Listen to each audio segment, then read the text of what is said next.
দিনটা ছিল women's kabaddi world cup উপলক্ষে ঢাকা রিজেন্সি হোটেলে একটা ডিনার পার্টি। মরণের আগে ব্লগ বানাইলে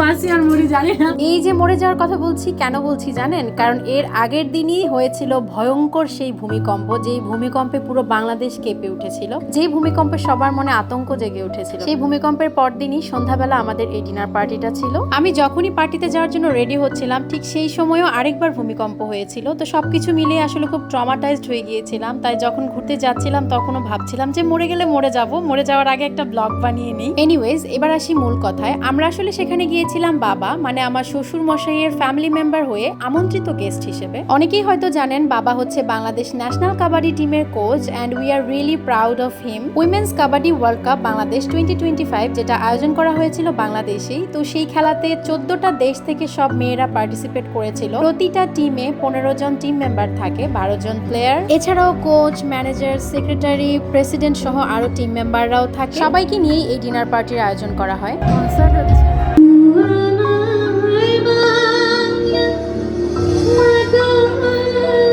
খুবই ফেভারিট একটা সং, তুমি জানো? আমি অনেকবার গেয়েছি এই গানটা।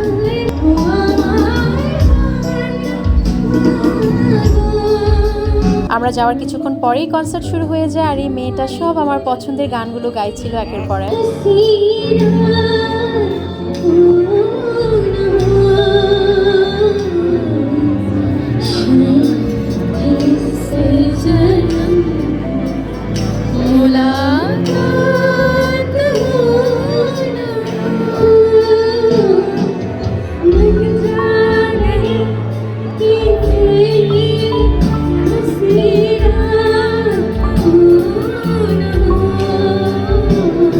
আমার আসলে এত ভালো লাগছিল গানগুলো শুনতে। যাই হোক, এরপরে আমরা খাবারের লাইনে দাঁড়িয়ে যাই। তো দেখতে পাচ্ছেন এখানে বিভিন্ন দেশের প্লেয়াররা সব লাইনে দাঁড়িয়ে আছে খাবারের জন্য, যেহেতু বুফে ছিল। সো সবাই লাইন মেনটেন করে খাবার নিচ্ছিল। আমরাও আমাদের পছন্দের খাবারগুলো নিয়ে বসে পড়লাম খাওয়ার জন্য। এদিকে সাহিত্য আমাকে ভিডিও করে দিচ্ছে। আমি সাহিত্যকে যতই বলছিলাম যে একটু দূর থেকে ভিডিও করো, ও খুব কাছ থেকে ভিডিও করছিল। তো যাই হোক, আমরা খেতে বসে পড়লাম। প্রতিটা খাবার অনেক মজা ছিল।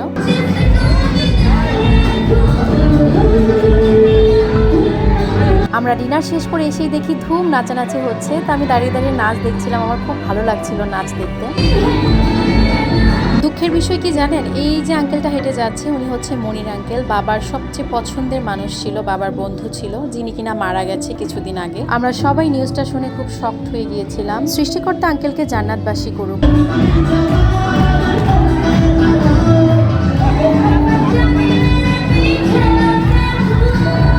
পৃথিবীর যে প্রান্তে এই খেলার আয়োজন করা হোক না কেন, শেষ খেলার আগের দিন সবসময় একটা ডিনার পার্টি থাকে। And we are so lucky যে এবার আমরাও যাওয়ার সুযোগ পেয়েছিলাম। আসলে সেখানে গিয়ে বুঝতে পারছিলাম যে বাবা আসলে কতটা সম্মানীয় একজন মানুষ। পৃথিবীর 14টা দেশের এত বড় বড় মানুষদের সাথে যার ওঠা বসা, শুধুমাত্র 14টা দেশ না, বিশ্বের অনেক দেশেই বাবার আসা যাওয়া হয়েছে। সত্যি খুব ভালো লাগছিল সেখানে গিয়ে। আমার তো আসলে এদের নাচ দেখে খুব নাচতে ইচ্ছে করছিল। আমার আসলে এই ব্লন্ড হেয়ারের মেয়েটার নাচগুলো সবচেয়ে বেশি ভালো লাগছিল। বাবা আসলে একটু পরপরই বলছিল চলো চলে যায়, কিন্তু আমার খুব ভালো লাগছিল। এই হচ্ছে সেই ওয়ার্ল্ড কাপ যার জন্য এত যুদ্ধ করে এতগুলো দেশের মেয়েরা একসাথে। এই তো অবশেষে আমরা চলে যাচ্ছি। আসলে খুব আতঙ্ক হচ্ছিল যে আবার যদি এখানেও ভূমিকম্প হয় তখন কি করব, কোন দিকে যাব, সবকিছু মিলিয়ে খুব ভয় কাজ করছিল, আবার ভালোও লাগছিল। ওখানকার এত ধরনের এত দেশের মানুষ, বিভিন্ন দেশের মানুষের বিভিন্ন অ্যাক্টিভিটিস, সবকিছু দেখতে খুব আনন্দ লাগছিল। থ্যাংক ইউ সো মাচ বাবা, আপনার জন্য আমরা এত সুন্দর একটা এক্সপিরিয়েন্স নিতে পেরেছি। We had a lovely dinner, সত্যি খুব সুন্দর সময় কাটিয়েছি। We are really proud of you বাবা, আপনি যে এত অনারেবল একজন মানুষ। তখন সামনে থেকে যখন দেখছিলাম যে সবাই আপনাকে এত সম্মান করছিল, এত পোলাইটলি কথা বলছিল, তখন সত্যি খুব গর্ববোধ হচ্ছিল। যদিও আমরা বাড়ি ফেরার পথে খুব বাজে একটা এক্সপিরিয়েন্স হয়েছিল, তারপরেও এন্ডিং ওয়াজ লাভলি। আসলে বাড়ি যত কাছে আসছিল তত আতঙ্ক হচ্ছিল যে আবার ভূমিকম্প হবে কিনা। তো যাই হোক, আজকের ভিডিওটা এখানেই শেষ। ভিডিওটা কেমন লাগলো কমেন্টস করে জানাবেন।